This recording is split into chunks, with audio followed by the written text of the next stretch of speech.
Hi, I'm Dara Dietz, and today I want to spend a little time talking about herbal extracts. Why we prefer to use herbal extracts over pressed pills and capsules in most cases. The capsules and the pressed pills, they diminish quickly. The nutrient value in them will diminish even while they're sitting on the shelf. They lose their vitality in storage. This is not the case with herbal extracts. The herbal extracts are preserved indefinitely. Dr. Christopher talked about opening an herbal extract that had been stored for over 100 years and finding it still valuable and strong. Herbal extracts are very easy to use. You can add the amount that you want to take to any liquid drink and they are ready to use. One of the best ways to use them is as an herbal tea, adding them directly to hot water, and then you may add maple syrup or honey as you like for flavoring. I personally like to add a little bit of unsweetened almond milk to add a little body to some of my herbal extracts. Herbal extracts are also life-saving and very fast-acting. Quite often they will act, if not instantly, within just a few moments of taking them. For heart palpitations, a hot tea of cayenne and hawthorn is excellent.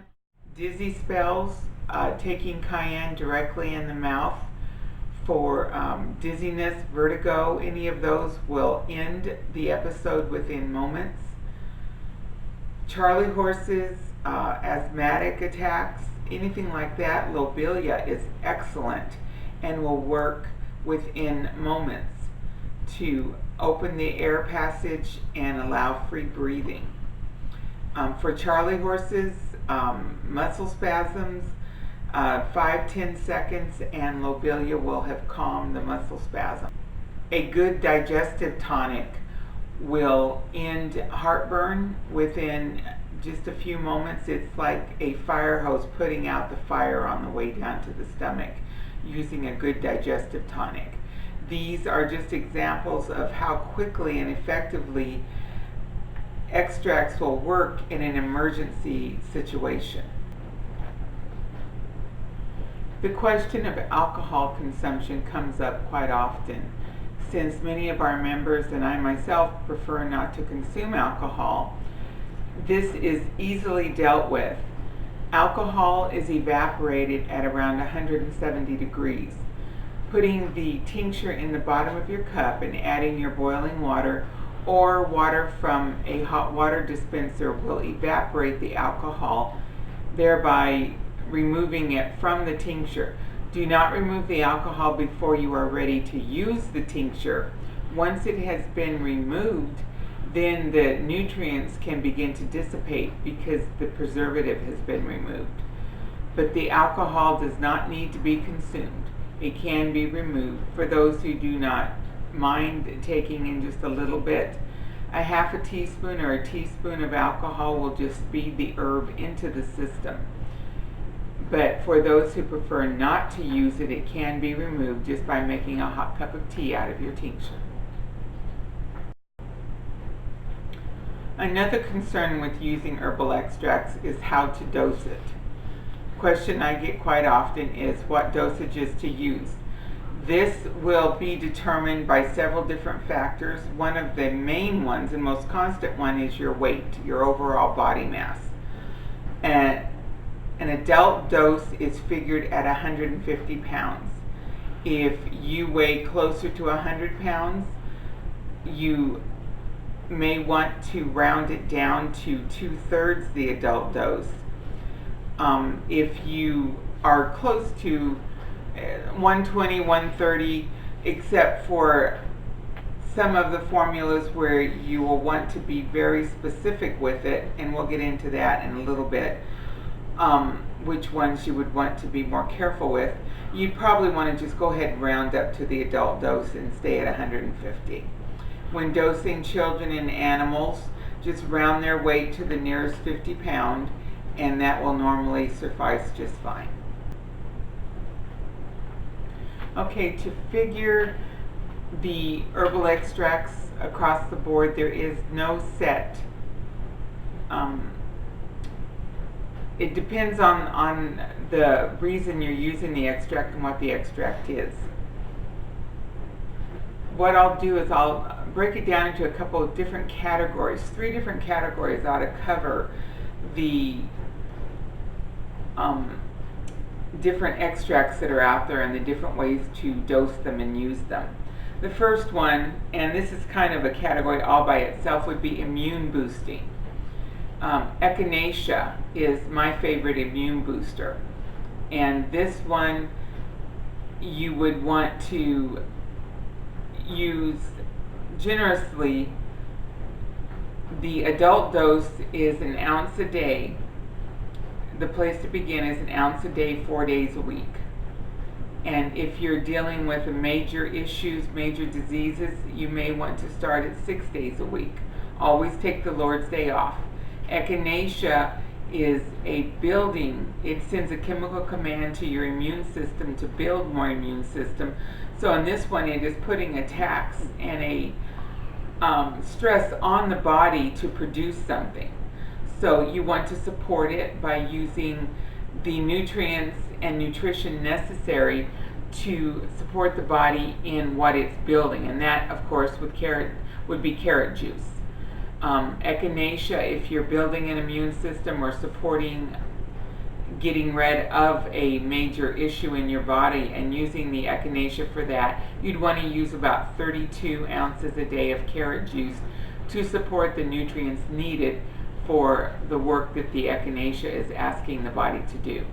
So that's kind of a standalone category with the echinacea. The first big category is detoxing herbs.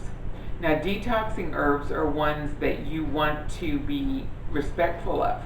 They create die-off in the body, and the immune system you have to have enough immune cells to neutralize each piece of die-off and have those so that the body can eliminate the die-off. It'll be eliminated through the kidneys and the liver. If the immune cells are not able to attach the waste that is being eliminated and the toxins that are being created by the herbs, then they will be reabsorbed, and that is when you'll get symptomatic, when you'll start feeling like a healing crisis, like you've been run over by a freight train, flu-like symptoms, different things like that. So when it comes to the detox formulas, the detoxing herbs that you're taking to detox yourself, you want to start slow, start small. An herbal extract might be 1/4 of a teaspoon to 1/2 teaspoon to begin with, and work up to maybe a full teaspoon if you tolerate it well. If you don't, then don't go that high. Use what you can tolerate with the support of the immune system, with using your echinacea and your other supports in your nutrition. So the first category would be detoxing herbs. Use those respectfully. You'll need to take a break from them every so often to allow your body to get on top of the die-off that you're creating. The herbs, they go into the tissue, into the body, and they cut loose the waste. These herbs create die-off by cutting loose the toxins, and then those are moved to the upper levels of the body for elimination through the lymphatic, the liver, the kidneys, all that. So your immune system has to be able to support what you're doing with the detoxing herbs. So start slow with those, 1/4 to 1/2 teaspoon. See how you take those, and then you can build up or you can just maintain at that level. The next category would be the nutritional healing combinations. These would consist of combinations to rebuild, to support an organ. One of my favorites is the BF&C formula, or the bone, flesh, and cartilage formula. This was developed by Dr. Christopher back in the 50s, 60s, I don't know, way back when. And it is an excellent combination of herbs to support rebuilding, knitting the body back together. Depending on how serious the issue is that you're dealing with, you broke a leg, torn muscles, whatever, just needing to knit the body back together, you would use it anywhere from a teaspoon every 3 hours to 3 times a day to maybe once a day, just for maintenance of something. It's a combination that is high in calcium and phosphorus, and definitely will aid the body in knitting itself back together.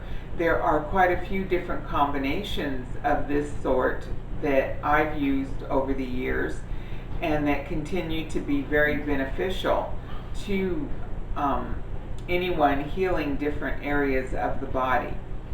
These herbs, you will use them depending on the severity of the issue.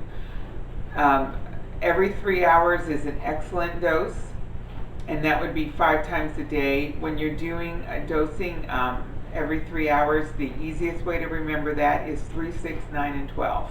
If you're awake for the hours of 3, 6, 9, or 12, you take some. That will normally turn into 5 doses a day. When it's just a moderate or a light issue going on, you can go with 3 times a day, morning, noon, and night. If it's just for maintenance, just you work out, you just know that your body needs a few extra nutrients just to keep it up and going well, you might just take it 1 time a day. But that is your nutritional healing combinations. Okay, the third combination would be Herbs for Life. These are formulas that you will continue to use indefinitely because the body constantly needs to be replenished with these. One of the combinations like this would be the female formula.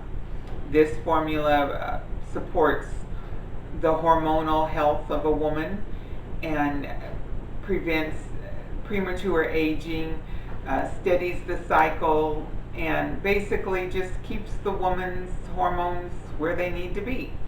Using a good female formula will tend to keep that steady and balanced and keep the woman steady and balanced.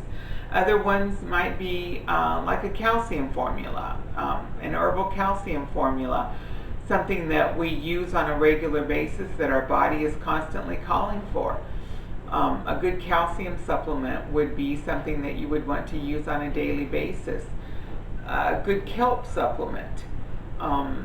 Any of those that are nutrition that the body is constantly calling for would be Herbs for Life, and these can be dosed depending on the need. Once a day, 3 times a day, every 3 hours. Most of the time, the Herbs for Life, you end up doing those once a day is often where those end up being used, just as like a vitamin mineral supplement in the morning.